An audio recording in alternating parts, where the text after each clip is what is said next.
calling, but it's a spam risk, so we'll just leave it on there. And you can talk to the wall.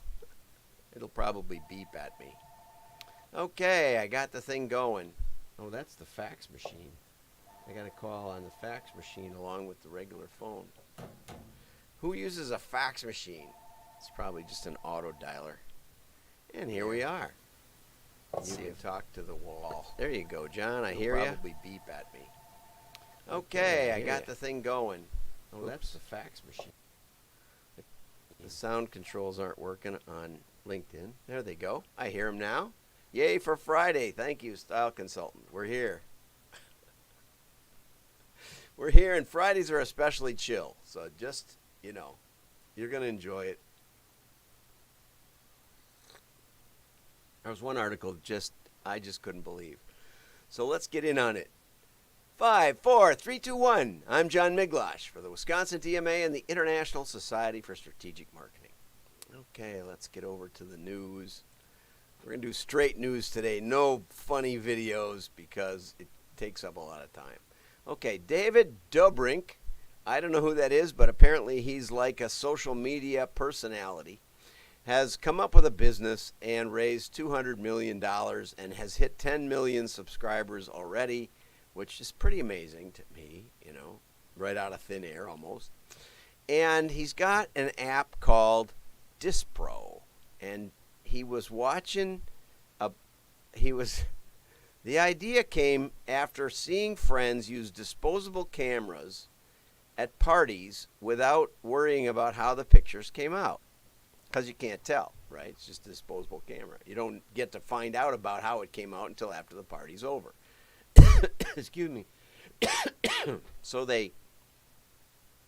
he came up with this idea, and it's designed to mimic that unpolished, no editing, involved experience. It's more like you're really there. There are no filter options, just flash on or off. And this is the funniest part. Users have to wait until the next morning for photos to develop, so you can't see what you took.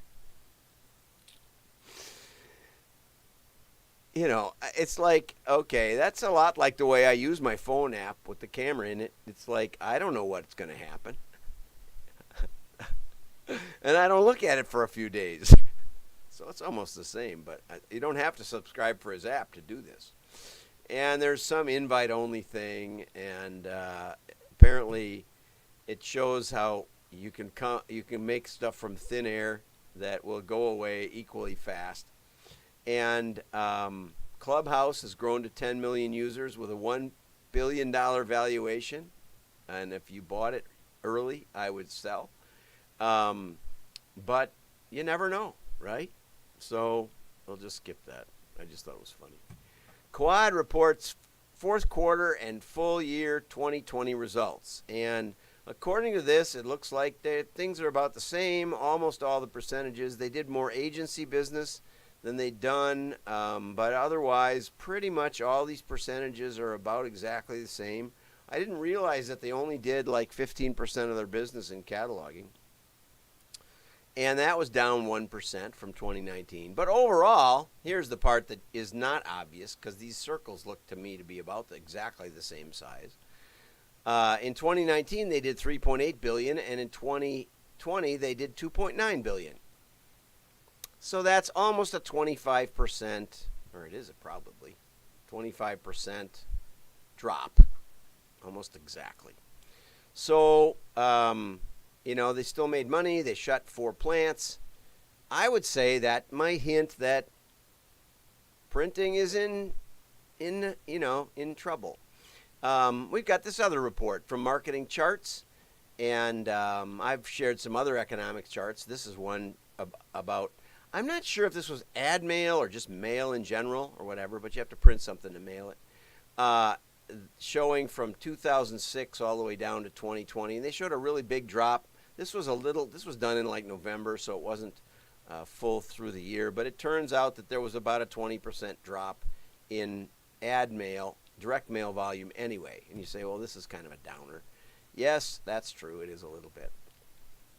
And thanks, Jackson. And hi, Michelle. Good to see you.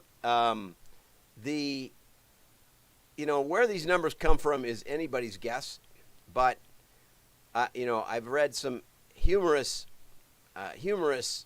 articles this week about how direct mail is taking off. I would say there are some bright spots, and we'll get over to one just in a minute. But in general, I would say not. And I think there's two problems with that. One problem is that as much as digital media people want to do mail, they really don't understand what they got on their plate. They don't understand the benefits of mail in the context of digital. That direct mail should be a foundation. So yesterday I did a webinar about an hour, a little less. It's in my posts on LinkedIn if you want to go there. It's other places less edited, but you can skip almost exactly 30 minutes. You skip the first 30 minutes. And it was a webinar called Tactical Marketing System. And what I tried to do was show you how mail needs to be sold in the context of the strategic aspects of direct marketing. And I think it's kind of a big topic. It's a little hard to understand, but it's a good place to start, and it's not very long, and I would highly recommend that you go over there. So that's that. And I will have the edited version up on WDMA in the members only. That's where I put the webinars usually. And to do that, you just have to subscribe. It's free. Or you can join us and support the stuff. But, there are some issues because, from the very beginning of my career in 1981 as a direct marketing consultant, there were those who did direct mail and there were those who did direct marketing, and they weren't necessarily the same people. And if the direct mailers were old school, they did it right. They tested. They endlessly tested. But these days, pretty much most of my direct mail friends agree almost nobody's testing at the level that we used to in the 80s. They think they know. And they think they have Google Analytics to tell them the answers. And that's why mail is continuing to drop. Okay, but here's a bright spot. Lob raises $50 million for its direct mail platform. I'm not familiar with Lob. It says it's a startup, but it also said that it was in business for 20 years. So I'm not sure. And they just raised $50 million. It allows people to send mail programmatically. And of course, there's quite a few options in there. But so I didn't dig into this a lot, but they have 250 employees. They have 8,500 plus customers, including Twitter, Expedia, and Booking.com. I love that there's some .coms in there. Twitter, travel, and travel, hospitality. So it says that they mail to about half the households in America, which is probably about right. AdWords are super expensive, and with email you can easily subscribe. No one's been paying attention to direct mail, and the prices don't scale with supply and demand. In other words, they do to some extent because the printers will get busier, but in general, they don't just go up on a whim like Google's ClickScan, or all of a sudden a competitor wants your words and the two of you are auctioning against each other, bidding against each other. So it's not the dynamic of Google and social media. Lob says it can reduce the execution time on a direct mail campaign by 95%, from 90 days to less than a day. And I'm sure that there's some context to that. I'm sure you have to follow their templates or something else, probably using compiled lists. But it would be a way to start, right? Or EDDM, something like that.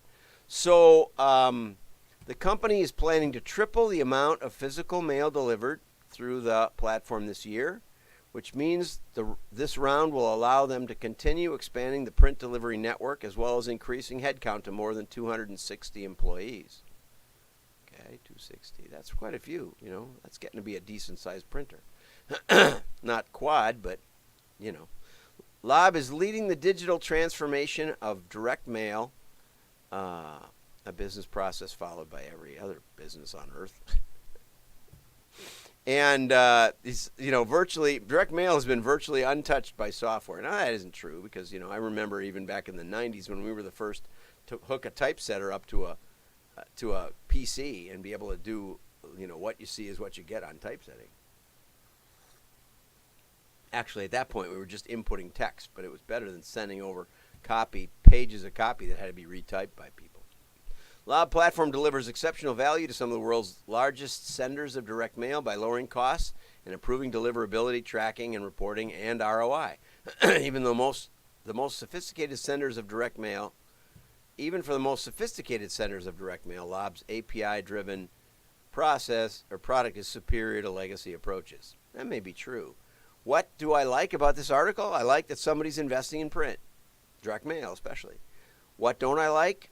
As usual, no real case studies, right? Nothing. So we're going to try and, I literally my entire career, I've been trying to find case studies. You find database marketing case studies, not many. You find machine learning case studies. You find me one. Find me one where you can, where someone can tell you that the machine learning did better than RFM or did better than whatever the client was doing. We have them. My book has a bunch of them. But for the most part, no, nobody does. It's because they don't set up the testing, right? They don't really have a case study. What they can say is, we used to do this, and now we do this. It's like saying, gee, last week, I had 100, I shot 100 on a course in Florida. This week, I played a course in Wisconsin, and I shot a 50. That's way better in golf. The lower number is better. You say, why? Well, it was a mini golf in Wisconsin. It just makes no sense, and that's the kind of level that marketing is on. So there's a couple of case studies down in Tactile Marketing. I think it's worth your time. I hope you go there, and I hope you subscribe to WDMA. Like I said, it's a chill day for Friday. Have a great day. Like and share.